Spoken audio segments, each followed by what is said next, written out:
Not that I'm being dramatic or anything. So I'm one of the few people in the entire universe still using an actual hanger for a hanger swirl, but here we are. And I just like to take it and do a few figure eights. Welcome back, friends. This is Lauren the Soap Witch, and it is time for another edition of In the Making. So in this one, I am making my Jasmine Jungle scented soap, and it's called Seriously Spooky. So here I am getting ready to measure out my lye in my cup on my scale, and then next I am going to measure out my aloe vera juice because this is an aloe vera soap. And then after I add that, I am going to pour in my sodium lactate, which is just basically liquid salt. And I'm going to follow up with some sugar, plain sugar. And the sodium lactate and the salt are to help keep the soap fluid, as this is fluid hot process or countertop hot process. Moving right along, I'm going to move my scale out of the way. And then what I like to do is stir in those last two ingredients into my juice, aloe vera juice, because I just feel like it helps to move the process along if it's a little bit more fully incorporated before I add my lye. So always add the lye to the fluid, to your liquid, never the other way around. And then once you get that all in there, you're going to give it a nice stir. If it's water, it'll go clear. If it's anything else, it pretty much won't. So in this case, I'm just looking for it to be a little less milky.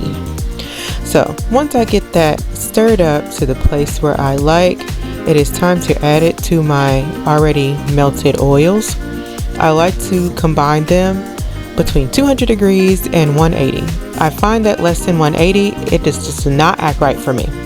Your mileage may vary. So I'm just going to pour that in gently, always gently. You don't want to be splashing lye solution everywhere. And then I'm going to take my stick blend and I am going to blend this baby up. So I have been attempting this process where I pretty much stick blend it to completion. I still did not quite get there on this batch, but I stick blended for an extended period of time. It got to a very thick trace. It got to the point where it was even kind of doing the bubbly thing here, and I proceeded to keep going to try to move the process through. Ideally, they already say this, I probably already said it, you're trying to stick blend until it's pretty much finished. But as you can see here, I've pretty much given up on that. I stick blended. So I hadn't really watched a lot of videos like I should have, and the bubbling that looks like boiling was making me nervous. So I was like, let me stop and check another video. So here I've just started stirring, because since I did stick blend an extended period of time, it did make the cook time shorter. So I just went ahead and decided to stir it to completion. Since I was so close to being there, it kind of went through applesauce pretty quickly there. And yeah, here it is. I lied. This is applesauce. It was just still a little thick. I was confused. This is definitely applesauce. It looks like applesauce. Don't eat it. I'm just saying. Okay, y'all already know that I'm finished. Anyway, so now I'm just getting a little more aggressive with the stir because I want to be finished with it. I'm just saying, that's why. And then you can see where it is now morphing into the mashed potato phase. All this means we are moving in the right direction, folks. We are moving on to completion. So then after you get that nice and stirred, it starts to have a nice like smooth, almost kind of white consistency that's mashed potato-y. And then once you get that there, you start moving into the Vaseline stage. I mean, it kind of looks Vaseline-y. It doesn't, I guess, look as, I don't know, quite as shiny as it does in the jar, but it's close. You get the idea. It's so shiny in the pot, and it definitely starts to have a little bit more of a translucent look. Just kind of, it's more obvious when you see it up close, trust me. So again, just getting more aggressive so I can finish this up because I was tired of stirring. And there we go, done. The cook is finished. Okay, so now it is time to bring out the full fat Greek yogurt. It does not have to be full fat, it does not have to be Greek, but it does have to be plain, friends. You want it plain. So I'm going to stick my whisk in there and just make sure I am fully incorporating the yogurt into the soap. The yogurt is also used to help keep the soap more fluid, and also it's just a nice additive. So I just make sure I get that nicely incorporated into the soap. It's gonna be wonderfully fluid this time. You know, sometimes it's a little miss, you know, it don't always get there. So that's my purple colorant that I added there. I did not show you me measuring it in, but obviously I did. And so I'm just giving that a nice stir. I think it's called Pal Purple. It's from Mad Micas. And I think this one is Goldfinger, also from Mad Micas. I really love their colorants. They make some beautifully vibrant colorants specifically for soap, and also other cosmetics. And so I really just love their colors. They're always top notch. Anyway, next I'm coming in with the titanium dioxide.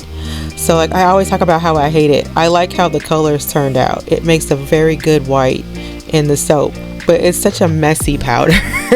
And I feel like when you get it on something, you guys spend 45 minutes getting it out. I know I'm not selling it real hard, but I'm just saying I like the way it looks in soap, so I put up with it is what I'm saying. Next is activated charcoal. That's the black color I always use in all my soaps. I don't know why. That's the first black that I ever used. Can I get my mouth together? That's the first black that I ever used, and that's just the one I'm stuck with. Creature of habit, guys. I don't know what to tell you. So get all those colors nice and incorporated, stirred up, and now we're gonna get ready to pour it up. Okay, so now I'm going to add my fragrance that I did not show measuring on screen, but I did measure it. And this is Jasmine Jungle, a combination of several different fragrances that I'm not sure I remember off the top of my head. Obviously jasmine, and there's like an orange sherbet that I mixed in there, and it's listed on the website. I listed it in the listing. Anyway, I mixed several fragrances because I just wanted to see what wonderful fragrances could complement the jasmine. I'm a real fan of it. It smells so good. And I also have it in all of my moisturizers as well. Just saying. Okay, so now it is time to measure out the soap in different containers so that I can color it and get ready for the pour. You know, the actual final pour into the molds. So I'm just measuring it out. I have 4 different colorants, so I am going to measure them out in 4 different containers. And it's kind of heavy because it's 10 pounds of soap in this big huge crock pot. I actually have purchased an even bigger crock pot, so pray for me. Anyway, I think all the best thoughts. Okay, so I have 1 more container, so I really didn't feel like going through the humdrum of doing the measuring. I was like, it's close enough. It's close enough. I just dumped all the rest in there is what I did. So now just adding the colorants to the actual containers. Now I just dump them in there and then just take my spoon to scrape, you know, a little extra down in there just to make sure I get as much color in there as possible. And then I give it a nice thorough stir. You do not want uncolored bits of soap in there. It's just not pretty, friends. Trust me on this. So I make sure that I thoroughly incorporate all of the colorants into the soap because it's the best way. Trust me. I've already said that. Do you trust me yet? Okay, moving on. Getting on to finishing this up. Gonna stir my last color. That gold is so pretty, y'all. I'm a big fan. Obviously, or I wouldn't have used it. I stay saying I'm a fan of stuff like y'all already know I am. Moving along. Time to pull out the molds. Just plop them unceremoniously like on the table and then just start the pour. Y'all know I like to pour contrasting colors next to each other because I feel like it just makes the colors pop better. That's really the only reason.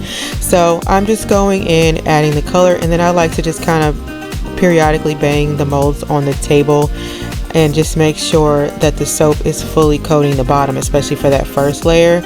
And then as I pour, I like periodically in between several colors, I will just do the same thing, and that's just to make sure the soaps are fully mixing in. They're not like separated. Of course, this one turned out real fluid, so that wasn't really an issue here.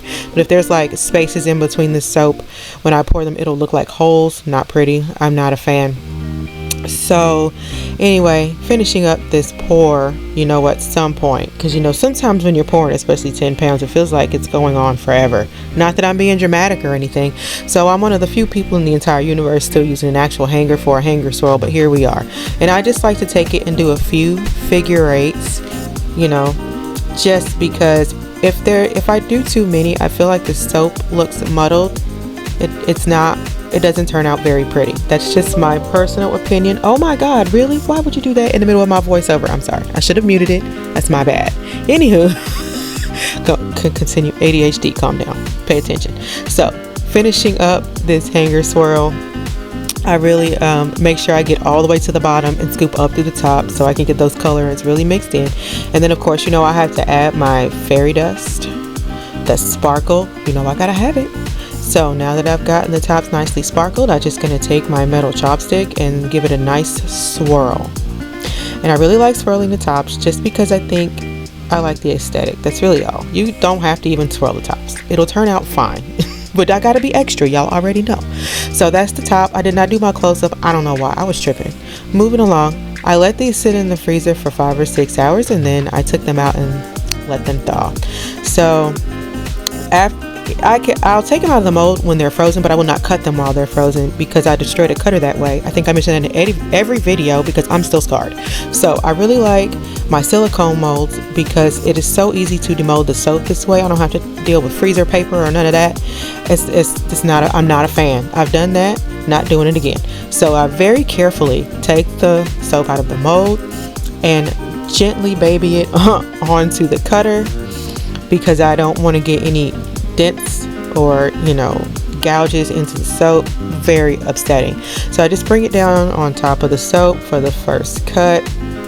I take my napkin and wipe the wire so that I don't bring residue through the next cut, and then I push the whole loaf all the way against the end or the beginning, whatever, I don't know what it is, and then I do another cut, and then I'm going to do every other cut just like that one. So these are the bars that I like the best, and I was a real fan of how these turned out. I thought they were beautiful. If you like what you saw, please consider subscribing to my channel and clicking the notification bell so you don't miss any uploads. Thank you so much for watching, friends. I'll see you next time.